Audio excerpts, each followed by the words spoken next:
എങ്ങനെയുണ്ട് വാഷ്റൂമൊക്കെ ടോയ്ലറ്റൊക്കെ എല്ലാം ആണോ? നോക്കിയോ? നന്നായിട്ടുണ്ട്, ഇഷ്ടപ്പെട്ടു. നമ്മുടെ പഴയ വീട് പോലെ ആവില്ല, എന്നാലും നമുക്കൊരു നല്ല വീടാണ് അല്ലേ? വീട് എവിടെയായിരുന്നു? ചൂരൽമലയായിരുന്നോ? ഞാൻ മുണ്ടക്കൈ എസ്റ്റേറ്റ് പാടിയിലായിരുന്നു. എൻ്റെ ഭർത്താവ് ഇതിൽ മരണപ്പെട്ടതാണ്. അങ്ങനെ ഫസ്റ്റത്തേൽ ഞാൻ വന്നു. ഇപ്പോൾ എവിടെയാ? ക്വാർട്ടേഴ്സിലാണോ താമസിക്കുന്നത്? വാടകയ്ക്കാണോ? എസ്റ്റേറ്റ് ക്വാർട്ടേഴ്സിൽ അരിപ്പറ്റ. ജോലിക്ക് പോകുന്നുണ്ടോ ഇപ്പോൾ? ജോലിക്ക് എപ്പോഴെങ്കിലുമൊക്കെ ഇങ്ങനെ ജോലിക്ക് പോകും. മക്കളൊക്കെ? മക്കൾ എൻ്റെ കൂടെ ഉണ്ട്, നാട്ടിലാണ്. മക്കൾ വന്ന് നോക്കിയോ വീട്? മിനിഞ്ഞാന്ന് വന്ന് നോക്കി, കണ്ടിഷ്ടപ്പെട്ട് പോയതാണ്. ചേച്ചി ഇന്നാണോ കാണുന്നത്? ഞാൻ ഇവിടെ തേപ്പ് നടക്കുമ്പോൾ കണ്ടിരുന്നു. ഇടയ്ക്കിടയ്ക്ക് ഇങ്ങനെ നമ്മുടെ വീട് എന്തായിന്ന് നോക്കാൻ തോന്നും അല്ലേ? നോക്കാൻ തോന്നുന്നു. 3 നില, ഞാൻ വില്ലേജാണ്. 3 നില വരെ ഇതിൽ കിട്ടാം. മുകളിലേക്കല്ലേ? കൽപ്പറ്റ ടൗൺ ആയതുകൊണ്ട് വാടകയ്ക്ക് കൊടുത്തും നിൽക്കാം. അങ്ങനെ സ്കോപ്പ് ഉണ്ട് ഞങ്ങൾക്ക് എന്നാണ് ഇവർ പറയുന്നത്. ഞാൻ വില്ലേജ് ഓഫീസറാണ് കേട്ടോ. വില്ലേജ് ഓഫീസറുടെ പേര് അജീഷ്. അപ്പോൾ വില്ലേജിൽ ഒരുപാട് പേർക്ക് പലതരത്തിലുള്ള ആവശ്യങ്ങളൊക്കെ വന്ന് പറയുമായിരിക്കുമല്ലോ. ഇനിയിപ്പോൾ വീട് എപ്പോഴത്തേക്കാകും, അതുപോലെ എല്ലാ വീടും ഇതേപോലെ തന്നെ കെട്ടിത്തരുമോ, മാതൃകാ വീടായി പക്ഷേ ശരിക്കുള്ള വീടും ഇതുപോലെ തന്നെ ആയിരിക്കുമോ, അതൊക്കെ വില്ലേജ് ഓഫീസർ വന്നൊന്ന് ഉറപ്പാക്കില്ലേ? ഉറപ്പായിട്ടും ഇങ്ങനെ തന്നെ ആയിരിക്കും എല്ലാം. ഞാൻ ഇവിടുത്തെ വില്ലേജറല്ല, വെള്ളരിമല വില്ലേജറാണ്. അപ്പം ഈ വീടുകളുടെ ഇപ്പം നമുക്കിവിടെ അവിടുത്തെ മനുഷ്യരാണ്, ചുരൽമലക്കാരൊക്കെ ആ പരിധി വരുന്നവരാണ്. അതെ, അവിടുത്തെ ആൾക്കാരാണ്. ഇവരെല്ലാവരും നമ്മുടെ ആൾക്കാരാണ്. നമ്മൾ ഇതെല്ലാം ചെയ്യുന്നതിന് വേണ്ടി ഭാഗഭാക്കായിട്ടുള്ള ഒരാളും കൂടിയാണ്.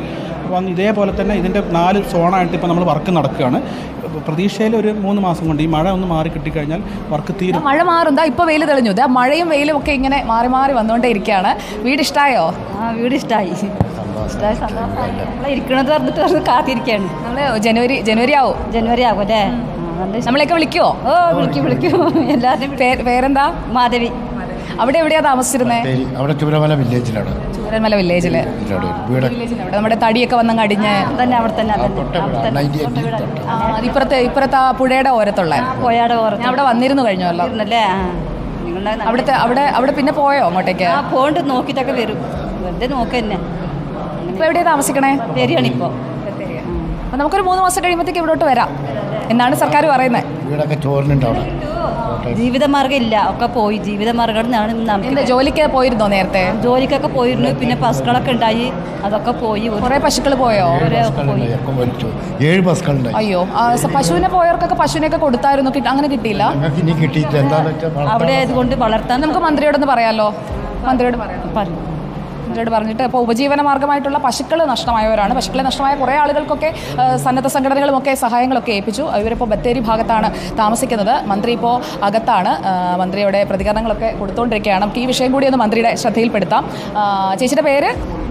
മാധവി. അപ്പോൾ മാധവി ചേച്ചിക്ക് പശുക്കളെ കിട്ടണം, ഒരു ഉപജീവന മാർഗ്ഗമാകണം വീടിനൊപ്പം തന്നെ. അതാണ് ആവശ്യമായിട്ട് ഉന്നയിക്കുന്നത്. അപ്പോൾ വീടെന്തായാലും ഇഷ്ടമായി. മുകളിലേക്ക് വേണമെങ്കിലും പണിയാം. പിന്നെ 2 ആമക്കളാണ്. മോൾക്ക് എന്തായാലും വേണം, അല്ലെങ്കിൽ എവിടെയെങ്കിലും ഒരു വീട് വേണം മോൾക്ക്. പശുക്കളായിട്ട് ഞങ്ങളുടെ ജീവിതം 20 ലിറ്റർ പാല് കൊടുക്കണ്ടായി ഡെയിലി. അതൊക്കെ പോയി. ഇപ്പോൾ ജീവിക്കാൻ മാർഗ്ഗം ഈ 9,000 കിട്ടുന്നതുകൊണ്ട് ജീവിച്ച് പോവുകയാണ്. സർക്കാരിൻ്റെ 9,000 അത് മാത്രമാണ് ആശ്രയം അല്ലേ? വേറെ ഒന്നുമില്ല. അപ്പോൾ ഓരോ തരത്തിലാണ് ജീവിതങ്ങൾ മാറിക്കൊണ്ടേ ഇരിക്കുന്നത്. ഇപ്പോൾ ഒരുപാട് പേര് ഇങ്ങോട്ടേക്ക് വരുന്നുണ്ട് ഈ വീട് കാണുന്നതിന് വേണ്ടിയിട്ട്. വീട് കാണാൻ വന്നാണോ? ഇഷ്ടപ്പെട്ടോ? ഇഷ്ടപ്പെട്ടിട്ടുണ്ട്. നേരത്തെ എവിടെ താമസിച്ചിരുന്നത്? ചൂരൽമല സ്കൂളിൻ്റെ അടുത്ത്, മറ്റേ നീതുവിൻ്റെ ഒക്കെ വീടിൻ്റെ തൊട്ടടുത്തായിരുന്നു. നീതുവിൻ്റെ കുടുംബശ്രീയിലാണ്. അപ്പോൾ ഞങ്ങൾ ഇന്നലെ ഇങ്ങനെ പറയുമായിരുന്നു.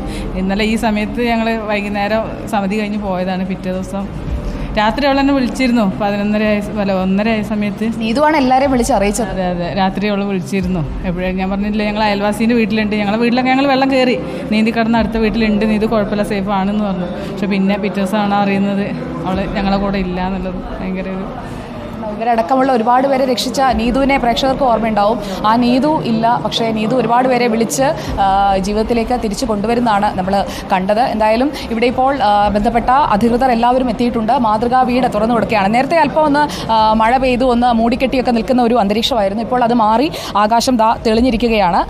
ഈ വീട് പോലെ തന്നെ അവരുടെ ജീവിതത്തിലേക്ക് പ്രതീക്ഷയുടെ ആ ഒരു തെളിച്ചം വരും എന്ന് തന്നെയാണ് നമ്മൾ പ്രതീക്ഷിക്കുന്നത്. സാനിയോ.